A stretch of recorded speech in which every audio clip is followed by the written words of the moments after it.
Have you heard the Leon Thomas song Mutt? Baby, I'm a dog, I'm a mutt. You need Leon Thomas in your life right now. There's his single out now is called Mutt. There's a remix with Chris Brown. There's a remix with one of my favorite. I'm not saying everybody's favorite, but one of the rappers I like, Freddie Gibbs remix on there. Both very well done. I'm going to speak about him today. You need Leon. If you want to have some R&B in your life, Leon Thomas is what I would say to go get right now. That's what I would tell you to go get. Goju Nation, you need to have Leon Thomas in your life. And with that being said, Luigi, industry rule number 4080, let's go.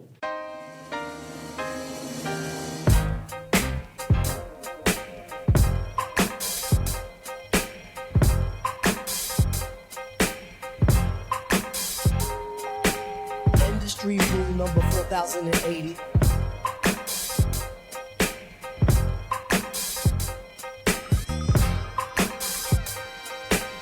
Industry rule number 4080. Record company people are shady.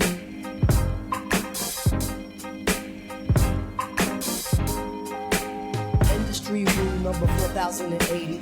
Record company people are shady. Man. You know what was going back to the Leon Thomas thing? Man, I was feeling so bad.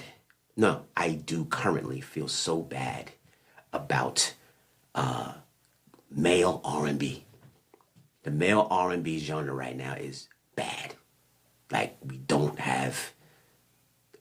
first thing we don't have is we don't have that alpha male to lead. I mean, when I say that is that in the 70s, it probably was Rick James. In the 80s, it probably was Teddy Pendergrass. In the 90s, it was Bobby Brown, the alpha male. Okay? Sad but true. In the 2000s and 2010s, it was R. Kelly. Okay? That alpha male that leads R&B.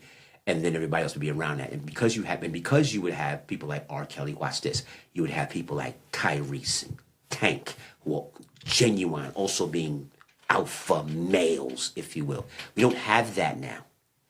There's nobody leading the charge, right? Now, I'm going to share some with you before I get into this, Goju Nation, is that one of the reasons why male R&B, or why female R&B, Summer Walker, her, Kalani, I'm missing people. There's 6 more people I can name, but you don't have a list for males. Watch this theory, Luigi. Especially the same thing's going with rap, right? The female rappers are winning right now, okay? Because of social media. Watch this parameter. Women are attracted to vanity, okay? They're always looking in mirrors. How does their hair look? How does their face look? How does their makeup look? How does their outfits look, right? But guess what social media is? It's a mirror to the outside world. So now every time they check themselves, they can show the world they're checking themselves. So watch this. That puts so much. So how many more times are they on their phone? And how many more times are they posting on social media for something as simple as, I like this lipstick? Men don't do that. So they're not on it as much. So the ratio of time spent in social media is slanted because the women will be on it a lot more. They will come out the shower and jump on social media. Men don't jump out the shower and will never open up a social media page to show themselves. It's just not what men do.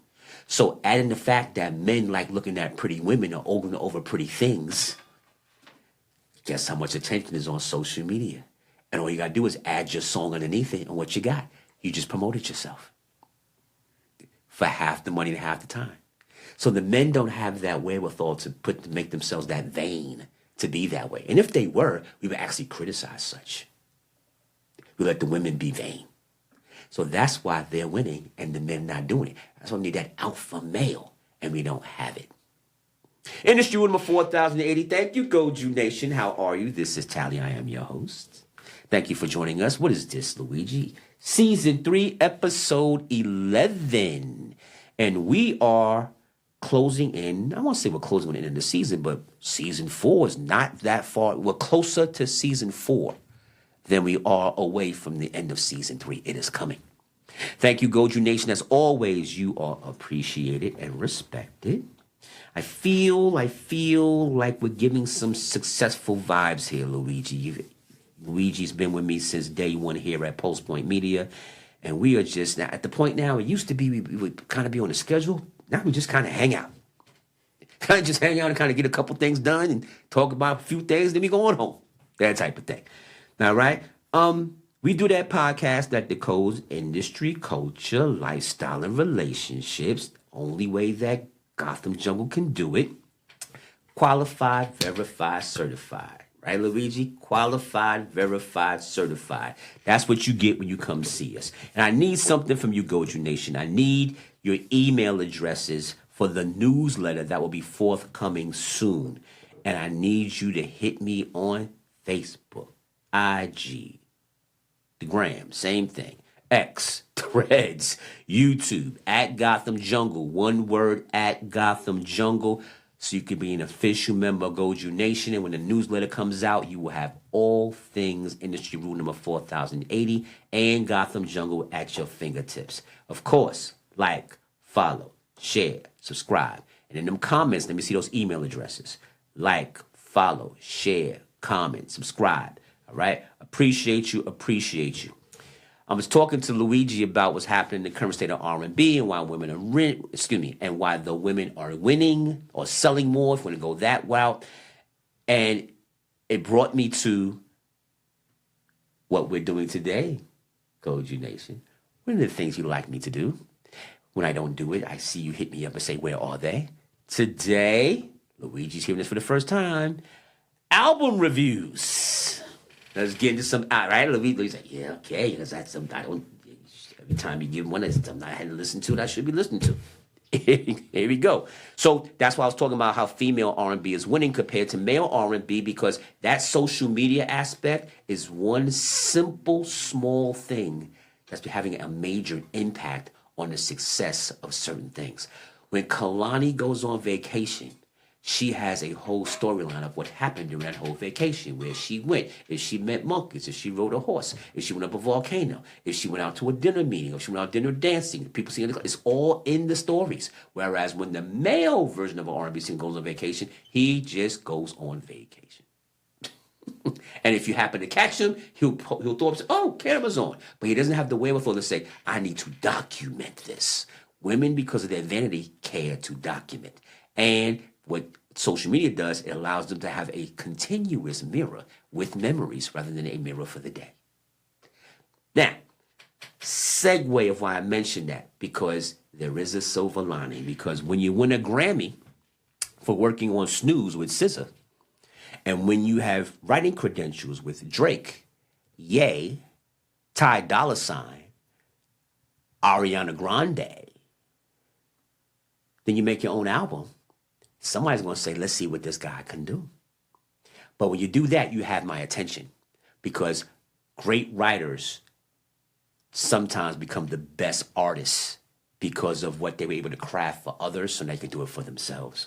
So this episode of Album Reviews is about artists trying to find their voice in this loud-ass room and landscape that we call the music industry. We're going to talk Leon Thomas.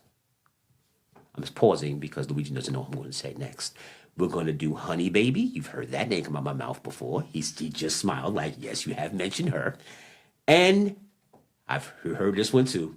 And there also is a new project from Alex Isley. Okay? All dropping projects that ask, do you hear me now? And we do the QVC with each one of them, Luigi. Okay? So stick with me as I do this. So let's do Leon Thomas. Album is called Mutt Deluxe, Heal. Here is the Q.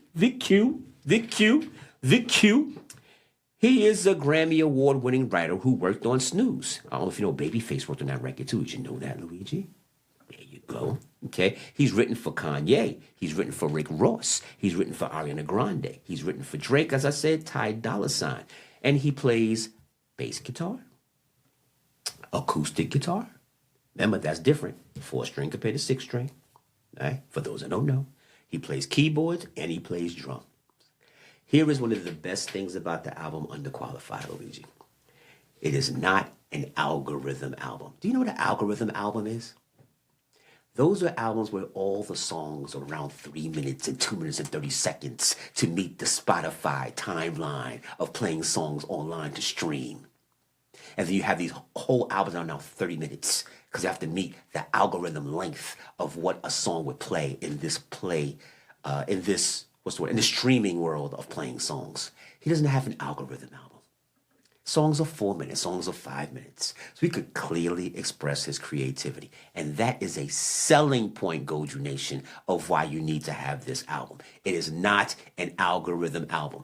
Remember you heard this here first. Watch people start saying this moving forward. These things that are called algorithm albums. Because they have to fit a certain timeline to meet streaming standards. That is one of the best things about the album.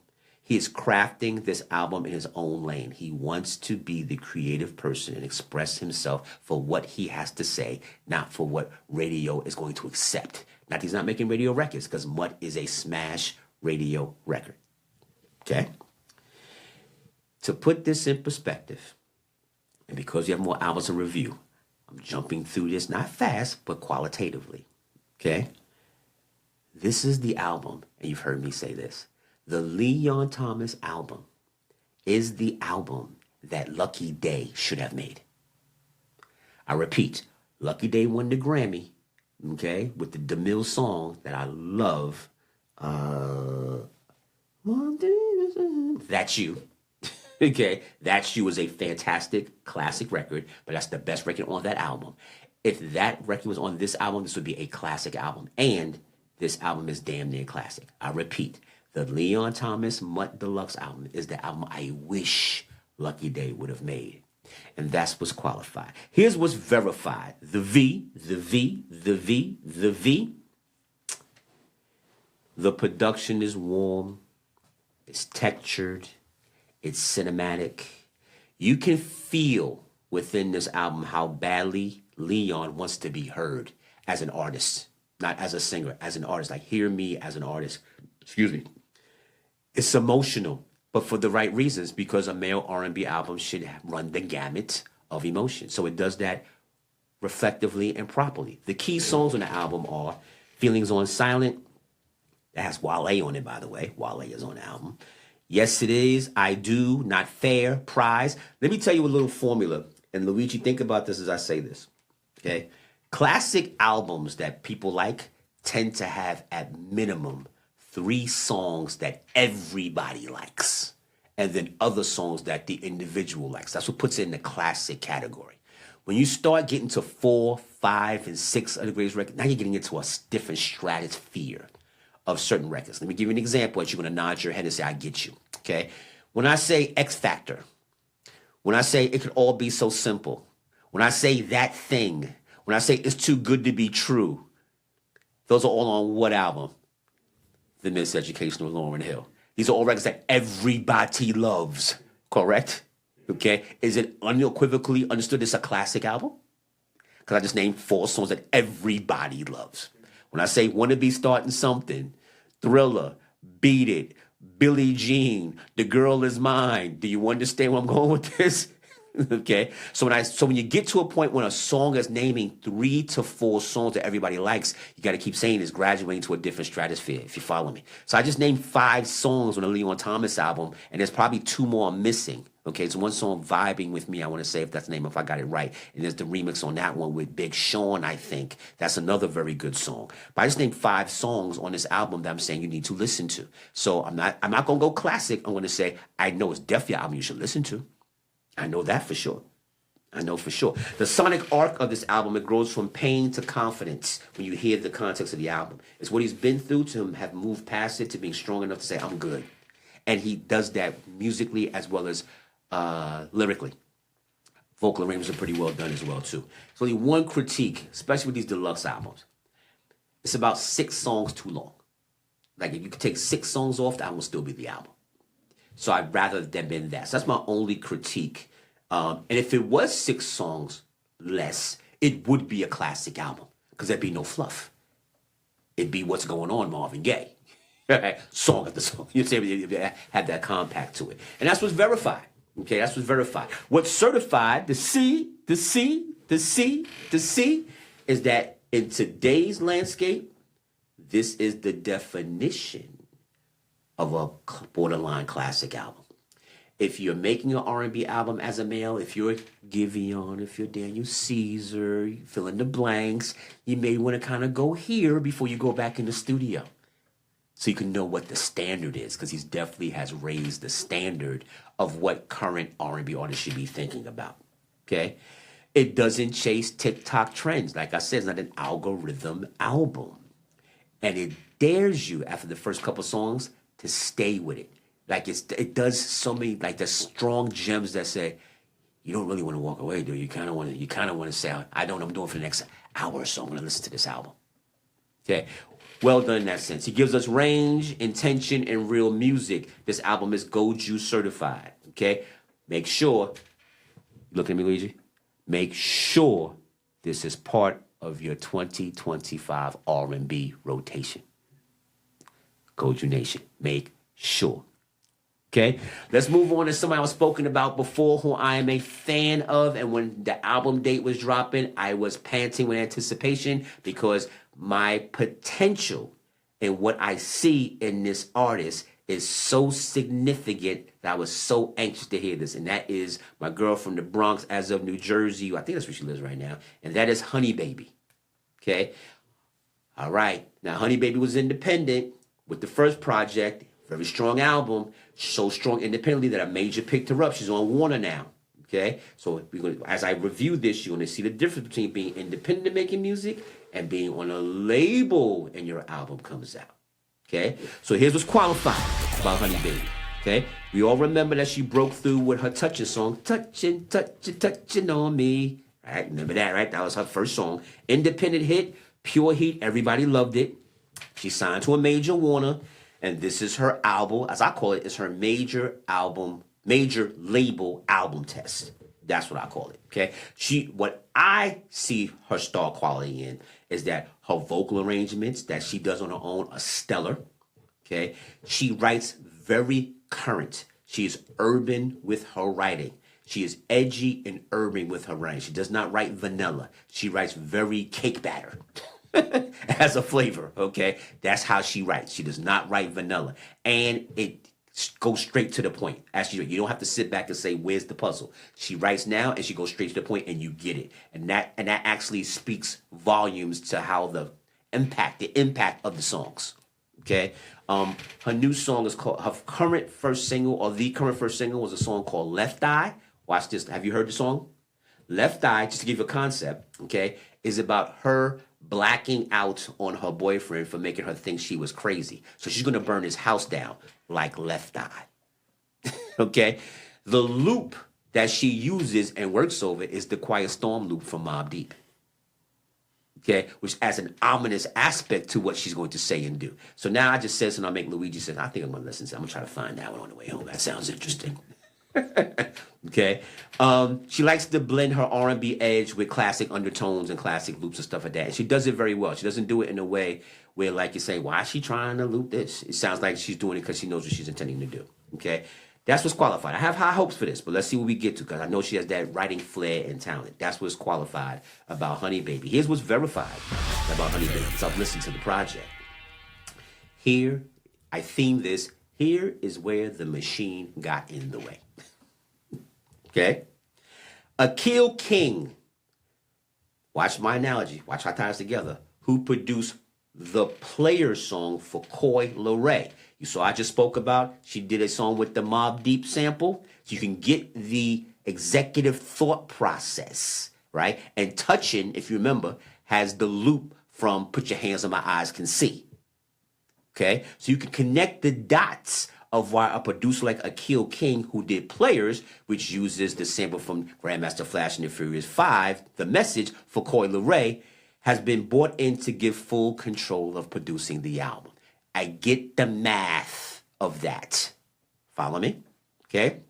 But here's what you never do. R&B artists, please hear me carefully. Producers, hear me carefully. I'm going to give you an example outside the box to make you see exactly what I'm saying.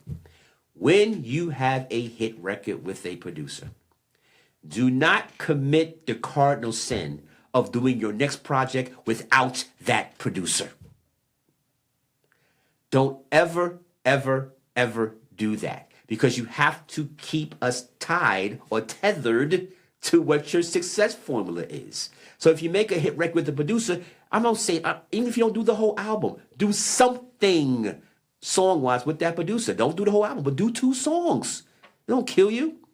But that's exactly what happened here. The producer on Touchin', which is Lee Major and Il Maestro, they're not on the album. It's a glaring omission on the project. Because I hear it immediately. I'm like, where's the guy with the hit record at? Because the feel's not there. So when I saw that not there, I said, see, I know what happened. She done signed with this label. They done told her what they gonna do. They gave her a formula, and because she's happy being the major, she listened. When she should have said, I know, but I need him. Watch this. And Luigi, you okay to do the homework. If you go through the catalog of Jay-Z, you will always find that producers of the hit records or the significant songs follow him from album to album. They may not stay. So, for example, who's on Unreasonable Doubt may not be on the blueprint, but they walk all the way to them. He never doesn't put the previous hit maker on his next album. He recognizes he needs to keep his fans tethered to what he does. So for example, on like DJ Premier is not on Unreasonable Doubt. He's not, right? But the next 3 albums he is. And those intros are part of what makes Jay-Z Jay-Z. Am I right or wrong? Okay? Once he discovered Swiss Beats, he didn't stop using Swiss Beats. Once he discovered Timbaland for doing Jigga What, Jigga Who, what's he on the next one? He's doing 99 Problems.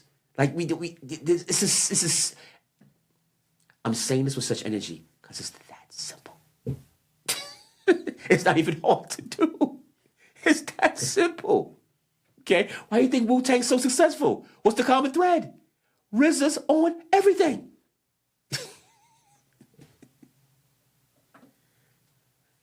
What's Mariah Carey's theme? Who's on every album? Jermaine Dupri. Like, this is not...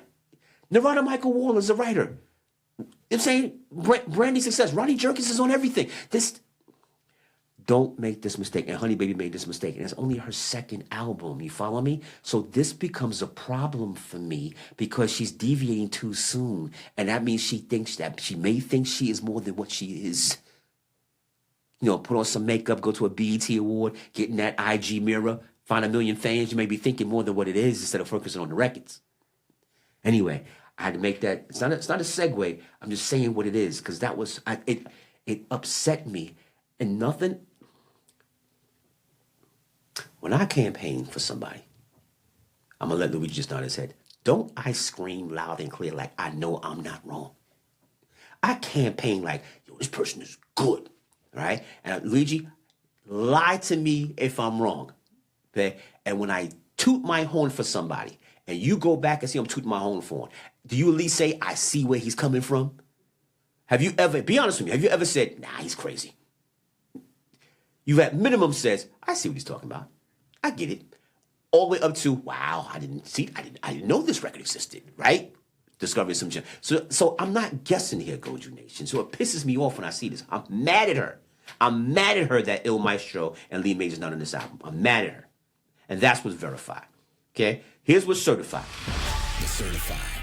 This project doesn't sink her career, but it definitely didn't do what I wanted to do. I wanted her to level up. See, her writing, and I'm saying this out loud, on the first album, is a B version of what SZA writes.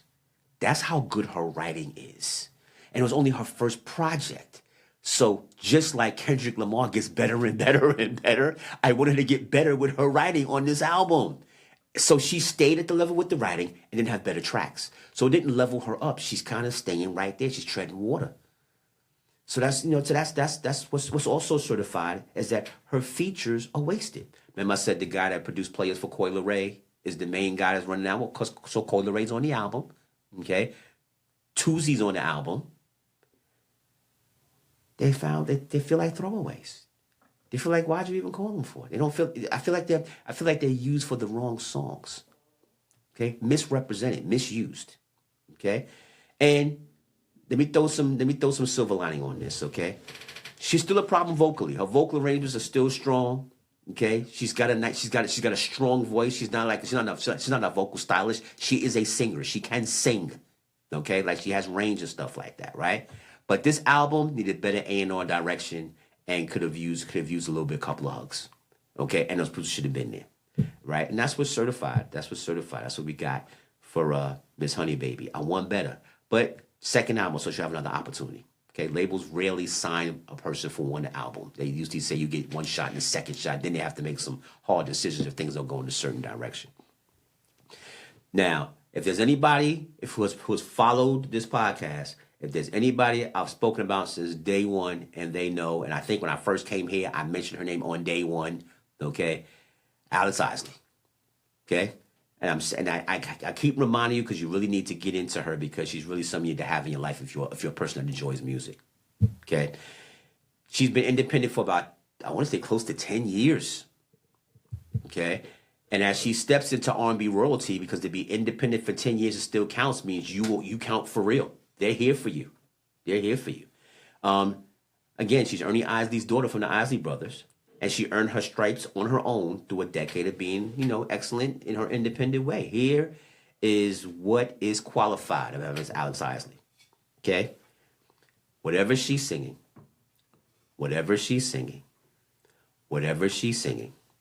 is sultry, cerebral in her writing when it comes to intimacy, and is consistent.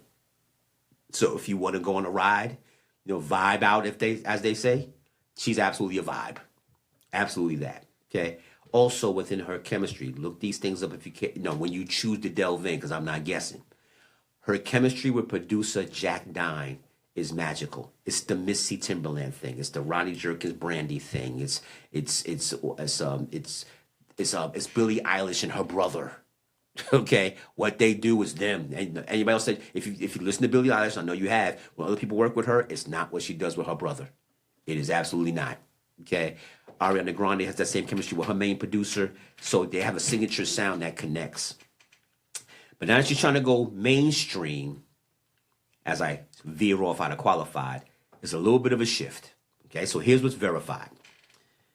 Only the intro to her new project, which is, I forgot the name of it, we'll look it up, we'll get it to you, okay, has Jack Dine on it. He produces the intro. Now, that's not a full song, that's an intro. But she's trying to keep tethered, right? She's trying to keep tethered. So Jack Dine is on the project. The key songs on the album are Goody Two Shoes and Hands, not produced by Jack Dine. But here's what they did. Jack Dine engineers and mixes all of the records on the album, almost as if to say that my Ingrams, follow me, okay? My thought process is still throughout the whole album. So it kind of tries to stay consistent. If they shot for a 10, that effort lands at a 6.9. So it doesn't answer the mail in that sense, although it is what it is being done.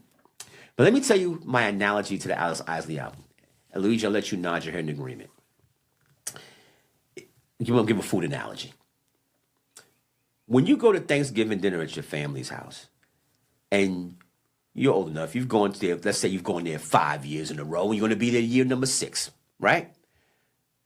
You know that when you go, for argument's sake, the turkey, whatever, the macaroni and cheese, the rice, the stuffing, whatever it is, you know there are going to be, for argument's sake, 3 things that you know are going to be there every year. And you look forward to them being there every year because they are good. And when one's not there, do you not jump up and down and say, hey, what happened to where's the? And when they say what happened, you don't care. You're just not happy about it because you looked forward to it because that's why you came here to eat it. Isn't that how you feel about albums that you love?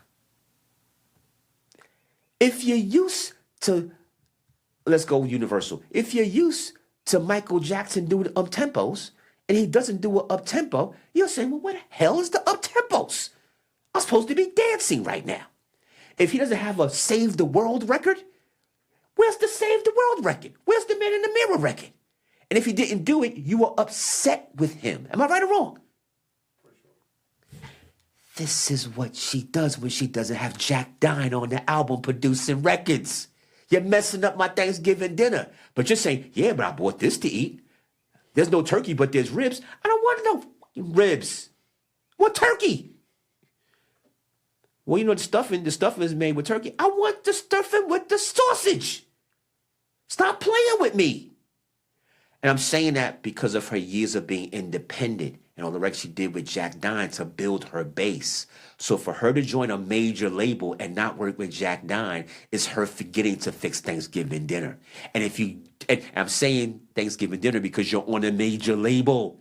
It's a big event. So should you be deviating now? That is what is verified about Alex Isley. Did I say don't listen to it? I said what's wrong with it? What's not okay about it? I'm being nice. I'm being strategic. Okay? Here's what's certified. Alex Isley is still her. The sultriness, the ratting, she's still doing what she's doing. It's just, I want 10, she gave me 8. Okay? I wanted a leap so y'all could see her as she is. She doesn't really do it. It's more of a placeholder, but it's an EP. Maybe the album, I want to be wrong. I want the EP to not be the album. So on the album, there's 4 more Jack Dine songs. So I can apologize and say, I'm sorry. I was just jumping the gun here. Yeah. But right now, it's a placeholder. Artists grow and expand. But again, what's the theory? What's the theme of this one? Don't abandon the formula that built your base. You just can't do it. You just can't do it. Okay. And like I said, we don't change the menu every Thanksgiving. So just do what works. Okay. Those are my album reviews. Now, I didn't go too heavy. I kind of make it, I jumped in, I jumped out, Got a couple more honorable mentions that I'm off the top of my head because it just came into my world in the past couple of weeks. Then I'll get into my tally takes.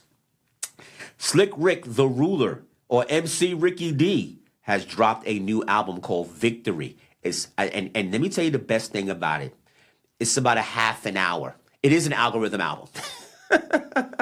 But guess what? Slick Rick doesn't know that. He doesn't know that. It doesn't feel like he's making an album. He's just making records. They just happen to be 2 minutes long, 3 minutes long. It's like it's what he feels more so than what's the formula.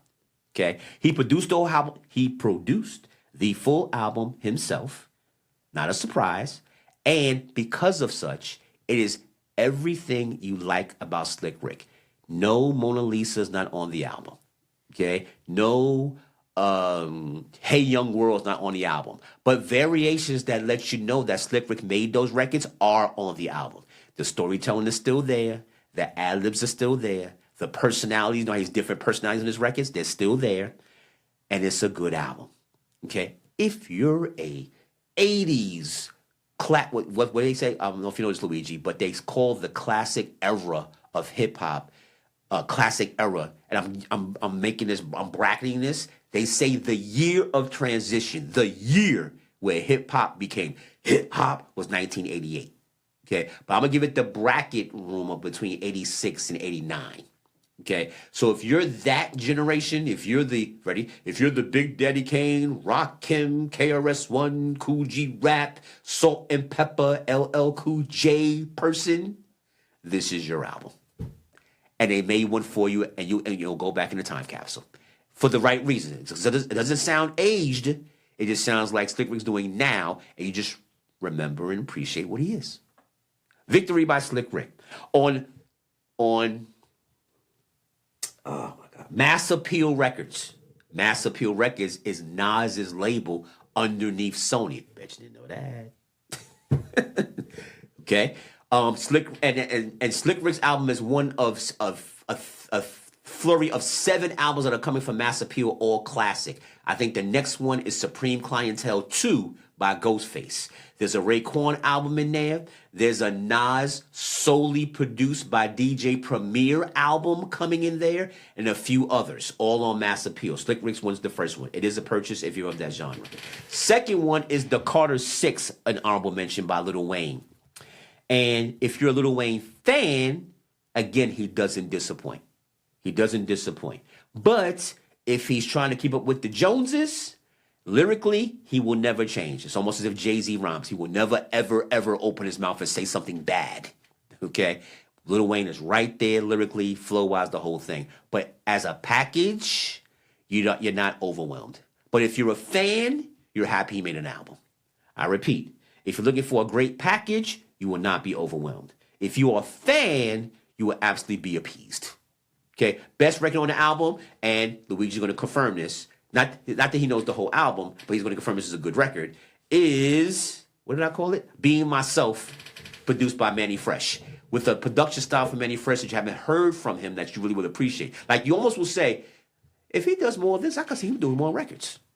I could see him producing other artists out right now. I could see him producing Griselda. I could see him producing, Young Thug. I could see him working with Future if he's producing like this.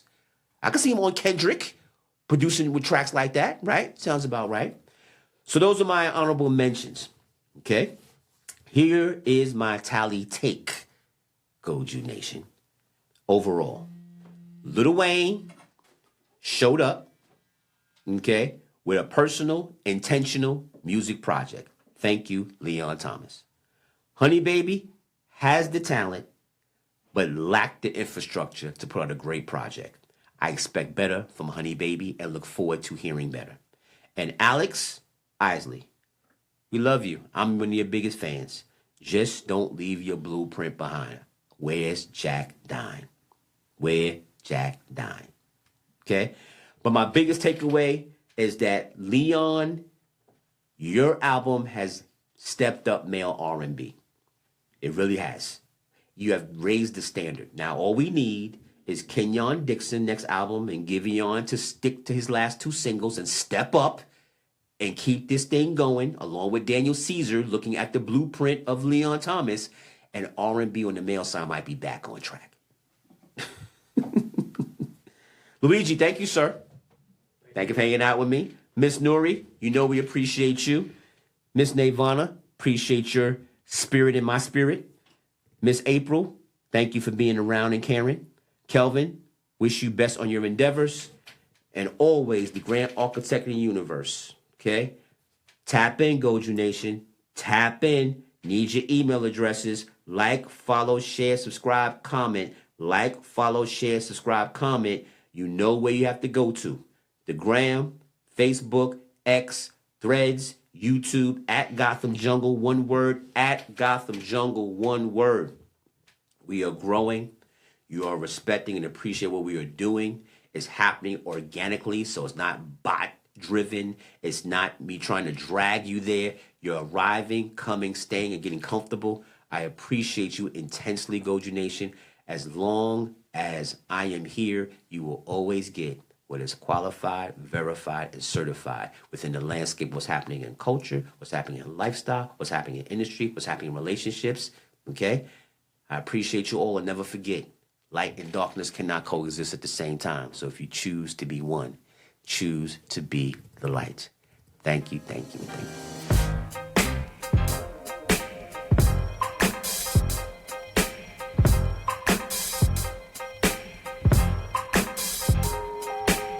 Industry rule number 4080.